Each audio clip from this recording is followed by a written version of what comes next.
ప్రభువైన యేసుక్రీస్తు యొక్క పరిశుద్ధ నామంలో మీ అందరకు అమలాపురం హౌసింగ్ బోర్డ్ క్రీస్తు సంఘము మరియు కాకినాడ బాపూజీ నగర్ క్రీస్తు సంఘముల తరపున సత్య సువార్త అనే మా టీవీ ప్రసారాలకు స్వాగతం తెలియజేస్తూ ఉన్నాం. ఇవాళ ధ్యానాంశం ఏంటంటే, యెహోవా సమస్త దేవతల కంటే గొప్పవాడు. నిర్గమాకాండము 18వ అధ్యాయము 11వ వచనం. ఇవాళ ఈ అంశం గురించి మనం మాట్లాడుకుందాం. ముందుగా ప్రార్థన. పరలోకమందున్న మా ప్రియ తండ్రి, పరిశుద్ధుడా, నీ పరిశుద్ధ నామమునకు స్తోత్రములు స్తుతులు తెలియజేస్తూ ఉన్నాను తండ్రి. ఈవేళ ఈ లోకంలో ఉన్న అందరికంటే యెహోవా గొప్పవాడు అనే అంశం మీద మాట్లాడబోతుండగా నీవే నాతో ఉండి మాట్లాడమని క్రీస్తు యేసు నామములో ఈ ప్రార్థన చేయుచున్నాను తండ్రి, ఆమేన్. నిర్గమాకాండము 18వ అధ్యాయము 11వ వచనం. యెహోవా సమస్త దేవతల కంటే గొప్పవాడని ఇప్పుడు నాకు తెలిసినది అని మోషే యొక్క మామ యిత్రో మాట్లాడుతూ ఉన్నాడండి.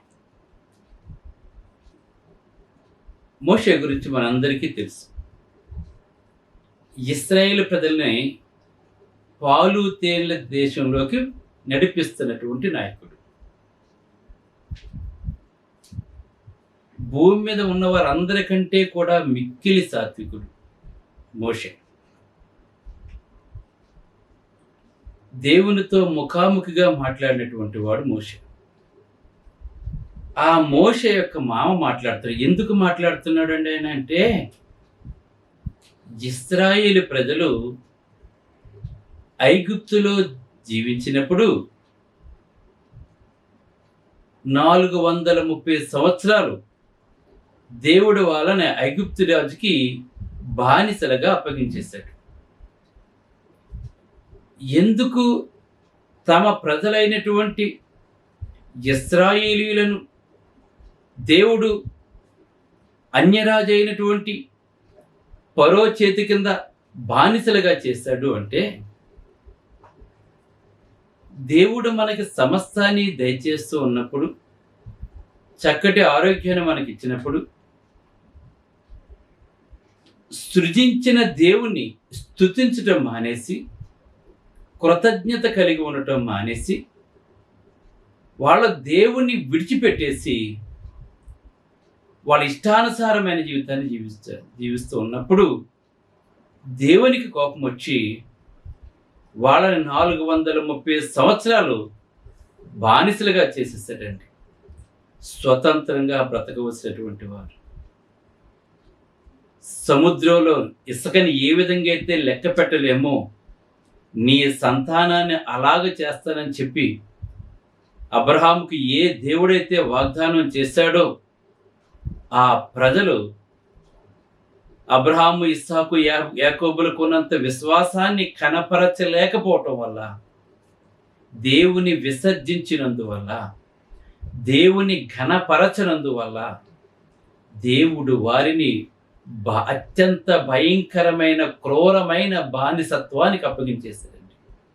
1 సంవత్సరం 2 సంవత్సరాలు కాదు, 430 సంవత్సరాలండి.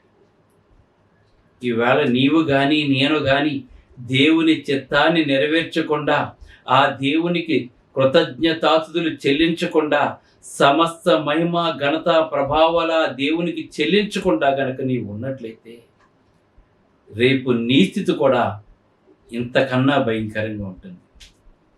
ఎందుకంటే తప్పు చేసినప్పుడు శిక్షిస్తేనే ఆ శిక్షలో వాడు చేసిన తప్పేంటో తెలుసుకుంటాడు. లేకపోతే తప్పు తెలుసుకోవడం మనిషి తన ఇష్టం వచ్చినట్లు తిరుగుతూ ఉంటాడు.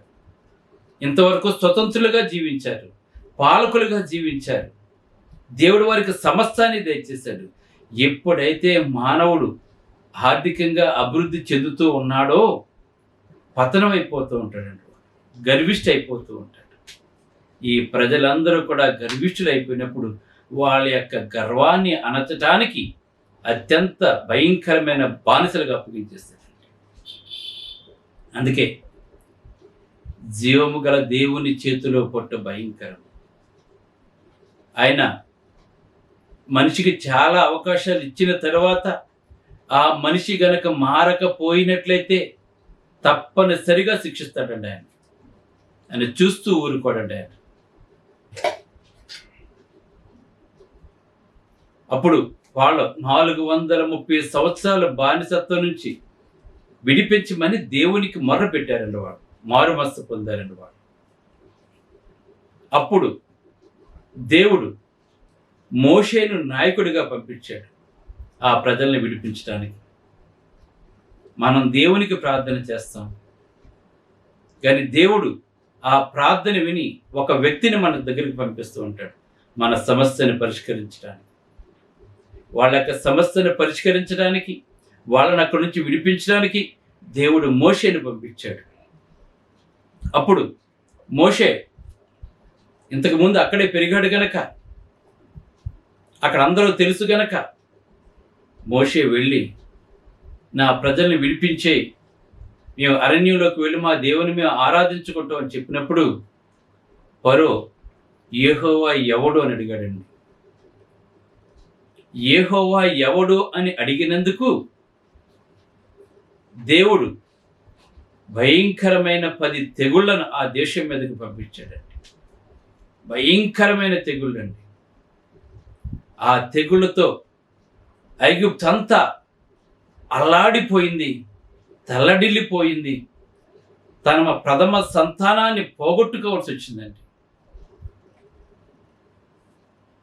ఐగుప్తులో ఉన్న ప్రతి ఒక్క ఇంటిలో కూడా ప్రథమ సంతానం మరణించడం జరిగింది. ఆఖరు తెగులు సంహారక దూత ప్రతి ఇంట్లోనికి వెళ్ళి ఎవరైతే నిజమైన దేవుడైన యెహోవాని ఆరాధించడం లేదో, ఇతర దేవతలకు ఆరాధిస్తున్నారో వారి ప్రథమ సంతానాన్ని నిర్మూలన చేసినప్పుడు, అలాగనే గొడ్లు కానీ, గాడిదలు కానీ, గొర్రెలు కానీ, మేకలు కానీ, ఒంటెలు కానీ ప్రతీదీ కూడా ప్రథమ సంతానం చనిపోయిందండి. ఆ ప్రాంతం అంతా కూడా, ఐగుప్తు అంతా కూడా ఒక్క రోజులో భయంకరమైన బాధకి, వేదనకి, దుఃఖానికి గురైపోయిందండి. దయచేసి ప్రజలందరూ కూడా రాజు దగ్గరికి వచ్చి దయచేసి వీళ్ళని పంపించేయండి బాబు, ఈ బాధలు మేము తట్టుకోలేమని చెప్పన్నప్పుడు దేవుడు ఆ బాధలు వారికి కలగజేయడానికి గల కారణం ఏంటంటే, ఐగుప్తు దేవతల కంటే నేనే గొప్పవాడిని, నేను మాత్రమే మహాశ్చర్య కార్యాలు చేయగలను, నేను మాత్రమే అద్భుతాలు చేయగలను, నేను తప్ప వేరొక దేవుడు లేడు. ఒకవేళ మీరు పూజిస్తున్నవి నిజమైతే నేను తెగుళ్ళు పంపించినప్పుడు వాటిని ఆపే శక్తి వాటికి ఎందుకు లేకపోయిందని చెప్పి ఆ ప్రజలు తెలుసుకోవటానికి దేవుడు ఆ విధంగా అక్కడ ఐగుప్తులో అద్భుతాలు చేశాడు దేవుడు. ఇది మోషే మామయ్యని ఇత్రో విన్నప్పుడు మోషేతో మాట్లాడుతున్న మాట అండి ఇది. ఎందుకంటే సరే, ఐగుప్తీయులు గర్వించి ఇశ్రాయేలీయుల మీద చేసిన దౌర్జన్యమును బట్టి నీ దేవుడైన యెహోవా చేసిన దానిని చూచి యెహోవా సమస్త దేవతల కంటే గొప్పవాడిని ఇప్పుడు నాకు తెలిసి ఉన్నదని చెప్పేసి, ఎందుకంటే వాటికి శక్తి లేదు, ఈ తెగుళ్ళను ఆపలేకపోయినాయి, అవి కేవలము నిరుత్తరమైనటువంటివి, అవి చూడలేవు, వినలేవు, మాట్లాడలేవు, అటువంటి వాటిని వీళ్ళ దేవతలుగా భావిస్తున్నారు చెప్పి యెహోవా సమస్త దేవతల కంటే గొప్పవాడిని ఇప్పుడు నాకు తెలిసి ఉన్నదని చెప్పేసి మోషేతో మాట్లాడుతున్నాడు. తానే దేవుడైనట్లు దేవుడు ప్రతి తరము వారికి రుజువుపరుచుకోవాల్సిన అవసరం లేదండి. ఇప్పుడు దేవుడు ఇప్పుడు ఆనాడు అద్భుతాలు చేశాడు, కానీ ఇప్పుడు మళ్ళా అవే అద్భుతాలు చేసి నేనే దేవుడిని ప్రతి తరానికి దేవుడు చెప్పుకోవాల్సిన అవసరం లేకుండా ఈయన ఎంత గొప్పవాడో ఐగుప్తులో ఎన్ని గొప్ప కార్యాలు అద్భుతాలు చేశాడో ఇవన్నీ కూడా నీ ప్రజలకు తెలియజేయమని చెప్పి దేవుడు మోషేకి తెలియజేశాడు. నిర్గమకాండం 10వ అధ్యాయం 2వ వచనం చూసినట్లయితే, నేనే యెహోవానని మీరు తెలుసుకున్నట్లు నేను చేయు సూచక్రియలను ఐగుప్తుల ఎదుట కనపరచుటకు నేను వారి ఎడల జరిగించిన వాటిని వారి ఎదుట కలగజేసిన సూచక్రియలను నీవు నీ కుమారునికి ప్రచురము చేయవలనని దేవుడు మోషేకు తెలిపాడండి. అస్తమాన సూచక్రియలు అద్భుతాలు నేను చేయను. నేను ఐగుప్తులో ఏమైతే అద్భుతాలు సూచక్రియలు నేను చేస్తానో అవి నీ వాళ్ళ కుమారులు తర్వాత తరమో తెలుసుకోవటానికి ఇవన్నీ కూడా మీరందరూ కూడా ఏం చేయాలంటే ఐగుప్తు దేశంలో దేవుడు ఎన్ని అద్భుతాలు ఆశ్చర్యక్రియలు చేస్తాడో మీ తర్వాత సంతతికి తెలియచేయమని చెప్పి మోషేకి ఆజ్ఞాపించాడు. మోషే అక్కడున్న ప్రజలందరికీ కూడా ఆజ్ఞాపించాడు. మరలా వాళ్ళు తన తర్వాత తరానికి తెలియచేయరు దేవుడు ఎంత గొప్పవాడు, మళ్ళా వాళ్ళు తన తర్వాత తరానికి తెలియచేయలేని యెహోవా ఎంత గొప్పవాడు అని చెప్పేసి. కనుక ఐగుప్తీయులపై దేవుడు కనపరిచిన మహత్కార్యాలను ఇశ్రాయేలీయుల కుమారులకు మనవలకు తిరిగి ఆయన కనపరిచాడండి.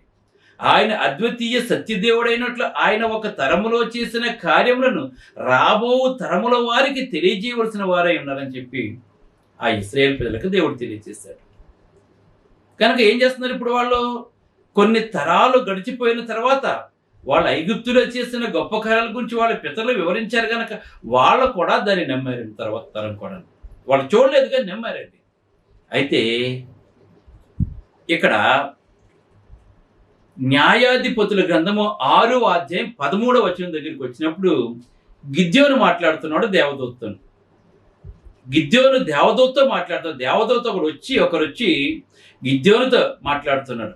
పరాక్రమం గల బలాఢ్యుడా అని మాట్లాడినప్పుడు, అయ్యో నేను పరాక్రమవంతుడిని, నేను ఫిలిష్తీయులకు భయపడి గానుగు చోటును గోధుమలు నేను జల్లించుకుంటున్నాను కదా, నేను బలవంతునైతే వాళ్ళతో యుద్ధానికి వెళ్తాను కదా, నన్ను బలవంతుని ఎలాగంటున్నావు మాట్లాడినప్పుడు ఆ దూతతో మాట్లాడుతున్నాడు. నువ్వు బలవంతుడు అని చెప్పన్నప్పుడు ఆ గిద్యోని ఏమని మాట్లాడుతున్నా అంటే దూతతోటి అనేక సంవత్సరాల తర్వాత, అంటే ఎప్పుడో జరిగిపోయిన దాని గురించి కొన్ని తరాల తర్వాత గిద్యోని మాట్లాడుతున్నాడు. యెహోవా మాకు తోడై యుండిన ఎడల ఇదంతయు మాకేలా సంభవించింది? ఎందుకు మేము ఫిలిష్తీయుల చేతిలో బానిసలుగా మేము ఉన్నాము? యెహోవా ఐగుప్తు నుండి మమ్మల్ని రప్పించినని చెప్పుచూ మా పితరులు మాకు వివరించిన ఆయన అద్భుత కార్యములన్నీ కూడా ఏమైపోయినాయి? ఇప్పుడు మా పితరులు చెప్పుకుంటూ ఉన్నారు, ఐగుప్తులో ఎన్నో అద్భుత కార్యాలు చేశాడు దేవుడు మనకి అని మా పితరులు చెప్తే మేము ఉన్నాం. మరి ఇప్పుడు మాకెందుకు చేయట్లేదు? మరి మేము ఫిలిష్తీయుల చేతికి ఎందుకు మేము అప్పగింపబడి ఉన్నాము అంటే అప్పుడు మోషే చెప్పిన దాన్ని వాళ్ళు ఇంకా గుర్తుపెట్టుకుని మరి ఎందుకు మేము ఎలాగున్నాం అని చెప్పి అడుగుతూ ఉన్నాడండి ఆయన. ఐగుప్తు నుండి ఇశ్రాయేలుని విడిపించినప్పుడు జరిగిన అద్భుతాలు నేడు జరగటం లేదని ఆ అద్భుతాల గురించి తర్వాత వారు చెప్పబడ్డాయి.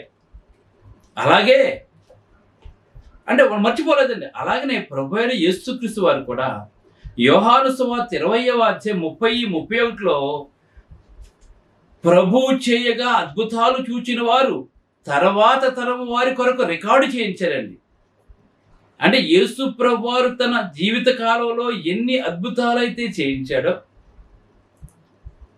అవి తన తర్వాత తరం వారికి తెలియటం కొరకు వీళ్ళ పరిశుద్ధ గ్రంథంలో అవన్నీ కూడా మనకు లెక్కింపబడ్డాయి. అందుకే ఆయన మాట్లాడుతున్నాడు. యోహాను మాట్లాడుతుంటే యోహాను సువార్త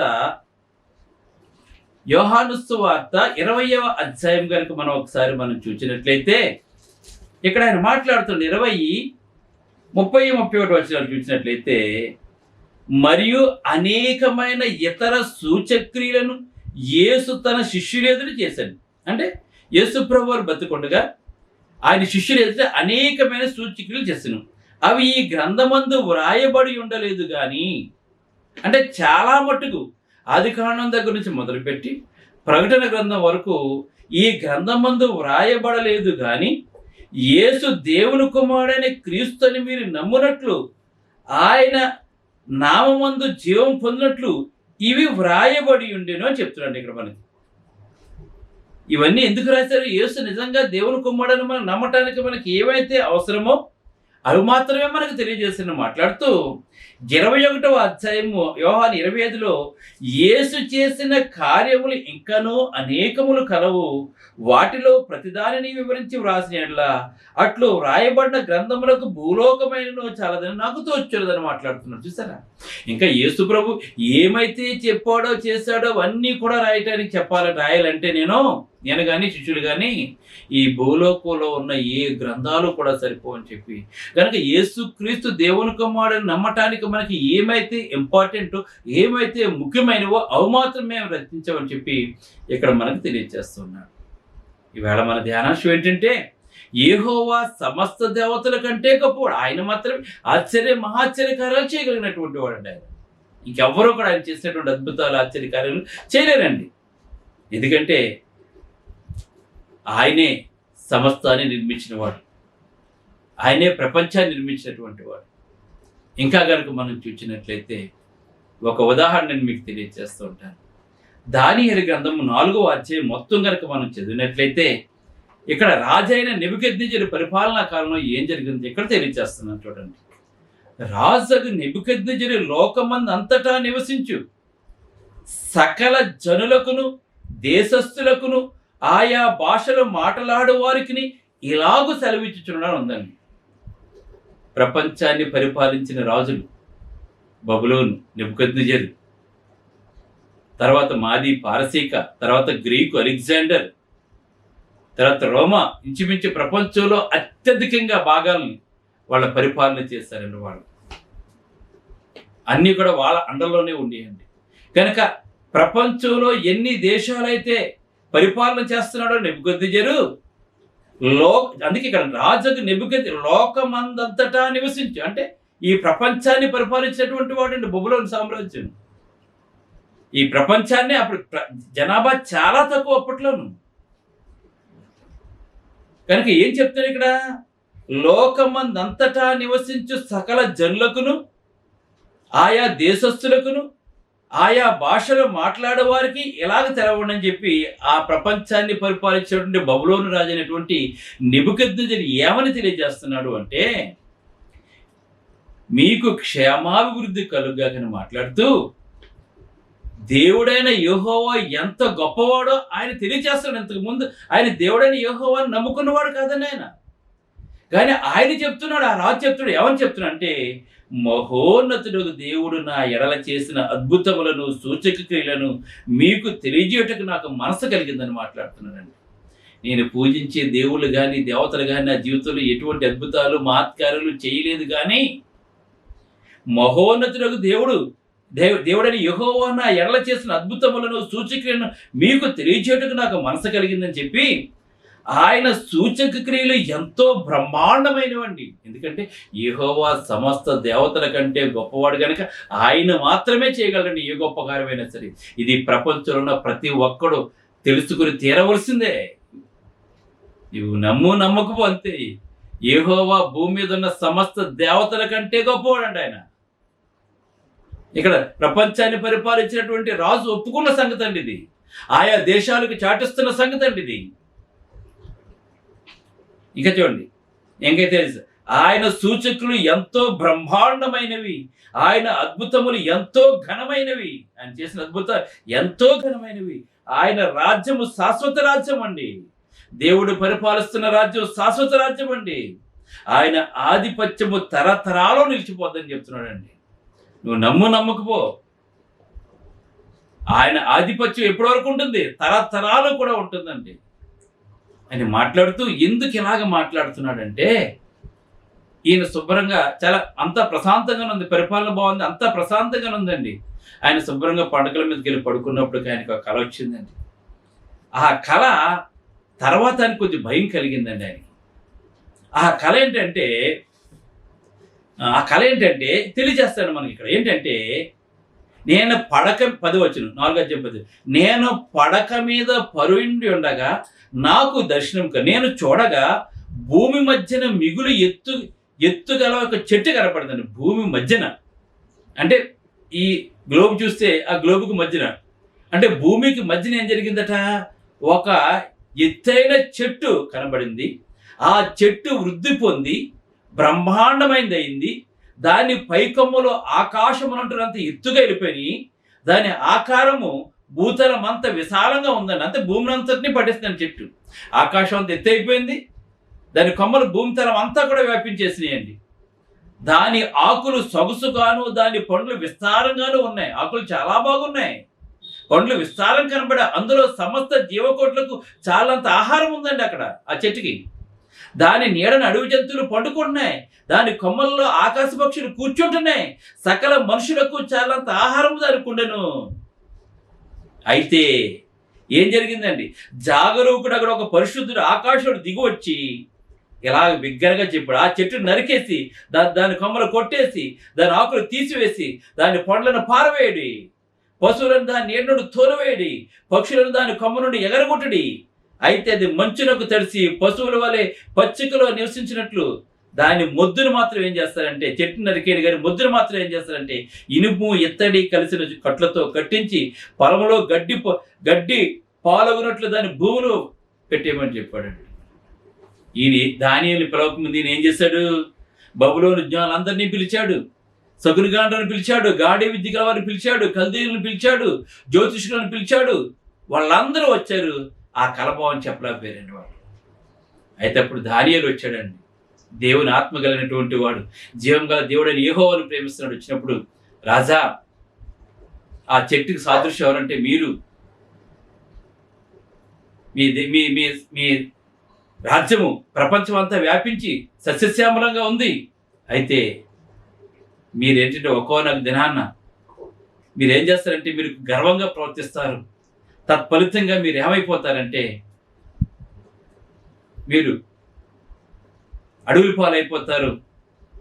కనుక 7 సంవత్సరాల తర్వాత మళ్ళీ మీరు మారుమనసు పొందితే, తప్పు తెలుసుకుంటే మళ్ళా దేవుడు ఏం చేస్తారు, మిమ్మల్ని మళ్ళీ ఆ ముద్దు ఉంది కదా, ఆ ముద్దు అంటే మళ్ళా తిరిగి మీరు చిగురుస్తారని చెప్పినప్పుడు ఆ విధంగానే జరిగిందండి. కనుక ఆ 7 సంవత్సరాలు అయిపోయిన తర్వాత రాజు మళ్ళా తిరిగి వచ్చి అప్పుడు చెప్తున్న మాట అండి అది. ఆ దానియేలు ఏమైతే ప్రవచించాడో ఈ జ్యోతిష్కులు, కల్దీయులు, సకులుగాండ్రు, గాడి విద్య గలవారు ఏమి చెప్పలేకపోయారంటే, యెహోవా ఈ భూలోకంలో ఉన్న సమస్త దేవతల కంటే గొప్పవాడని చెప్పి అప్పుడు ఆయన భూమి అంతటా కూడా చాటింపేయచ్చండి. యెహోవా సమస్త దేవతల కంటే గొప్పవాడని చెప్పి దీన్ని బట్టి మనం తెలుస్తుంది. కనుక ఎవరు నమ్మినా నమ్మకపోయినా యెహోవా సమస్త దేవతల కంటే గొప్పవాడు. ప్రార్థన చేసుకుందాం. పరిశుద్ధుడైన తండ్రి, పరలోకమందున్న దేవ, నీ పరిశుద్ధ నామమునకు స్తోత్రాలు. నీవు సమస్త దేవతల కంటే గొప్పవాడు. నీవు మాత్రమే అద్భుతాలు, ఆశ్చర్యాలు, మహాత్యాలు కార్యాలు, అంతేకాకుండా తండ్రి ఎన్నో చేయగలవాడు తండ్రి. ఆనాడు ఐగుప్తులో చేస్తావు ప్రభా, అది తర్వాత వారికి తెలియజేస్తావు తండ్రి. అందుకే గిద్యోను, మా దేవుడు ఎన్నో గొప్ప కార్యాలు చేస్తూ మా పితరులు చెప్పుకున్నారు, మరి మేము ఎందుకు అప్పగింపాడు అని చెప్పి అడుగుతున్నారు తండ్రి. యేసు చేసిన అద్భుతాలు కూడా ఎన్నో చేశారు ప్రభు. అన్నిటికంటే గొప్ప అద్భుతం ఏంటంటే తండ్రి, ఆయన చనిపోయి సమాధి తిరిగి లేవటం, మళ్ళా తిరిగి రానాయన్నాడు కనుక నాయన యేసుక్రీస్తు గొప్ప లోకరక్షకుడని, ఆయన ద్వారానే సమస్తము కలిగినాయని, ఆయన ద్వారానే పాప క్షమాపణ నిజ లోకం తెలుసుకుందా చేయమని క్రీస్తునాను వేడుకొంచున్నాను తండ్రి. ఆమేన్. బ్రదర్ జార్జ్ రాజు వారా, church of Christ, housing board, Amalapuram, near KIMS medical college, Konaseema district, 533201. Mobile number 9848730355, 92933174174. Email ID georgerajuvara@gmail.com. Website www.helpingforpoor.com.